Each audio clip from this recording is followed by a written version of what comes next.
Indonesia dikejar waktu untuk segera keluar dari middle income trap sebelum bonus demografi habis 13 tahun lagi. Salah satu cara untuk melipat gandakan level PDB menjadi negara maju adalah dengan sebanyak mungkin mencetak pengusaha baru. Dalam kalkulasi CNBC Indonesia Research, Indonesia membutuhkan setidaknya 1.679 pengusaha baru selevel Nadiem Makarim agar bisa keluar dari jebakan negara menengah dan naik kelas menjadi negara maju pada 2036.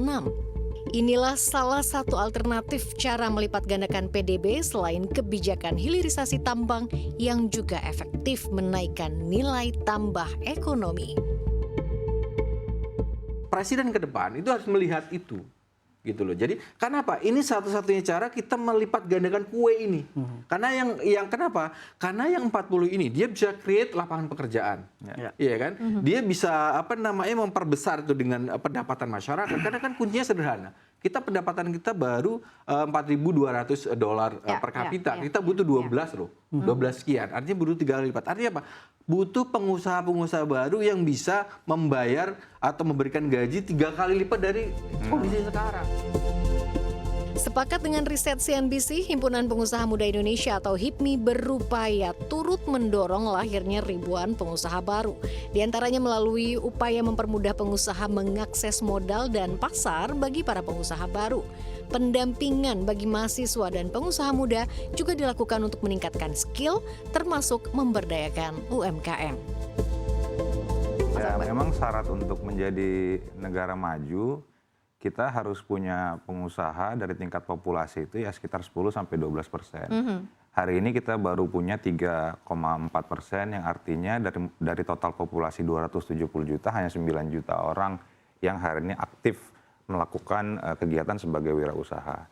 Untuk itu saya rasa kampus sebagai laboratorium pencetak pengusaha-pengusaha baru, anak-anak muda, ini harus kita bisa kapitalisasi bersama, berkolaborasi dengan ekosistem dunia usaha, utamanya HIPMI, untuk bisa menebar virus-virus kewirausahaan.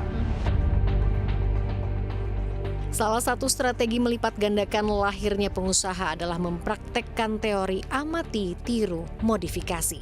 Jika teori ini dilakukan dengan modifikasi yang signifikan, maka lahirnya ribuan pengusaha baru di Indonesia tidaklah sulit dilakukan.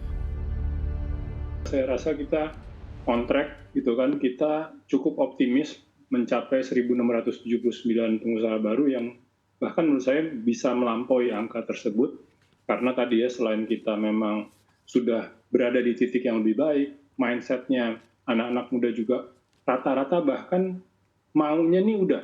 Jadi saya bilangnya nih kita memiliki begitu banyak wanpreneur. Sudah pengen jadi pengusaha, tinggal sekarang how-nya, tinggal bagaimana kita melanjutkan dan juga memperbaiki apa yang sudah ada.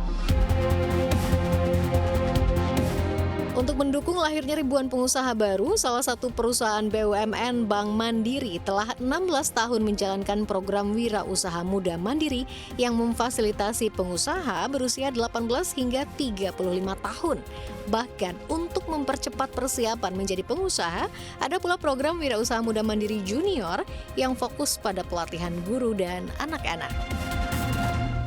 Saya yakin dari masa kecil tadi, masa benih itu, daya kreativitas harus bisa dikembangkan. Karena dari situ dia akan mungkin menjadi pengusaha yang tangguh, bisa jadi kreativitas, bisa macam-macam, dan mempunyai produk-produk yang akhirnya bisa bisa dikembangkan gitu ya. Mencapai lahirnya ribuan pengusaha baru, sektor ekonomi digital menjadi salah satu sasaran utama di masa depan. Terlebih nilai dan proyeksi ekonomi digital Indonesia terus meningkat bahkan tembus $220 miliar Amerika Serikat pada 2030.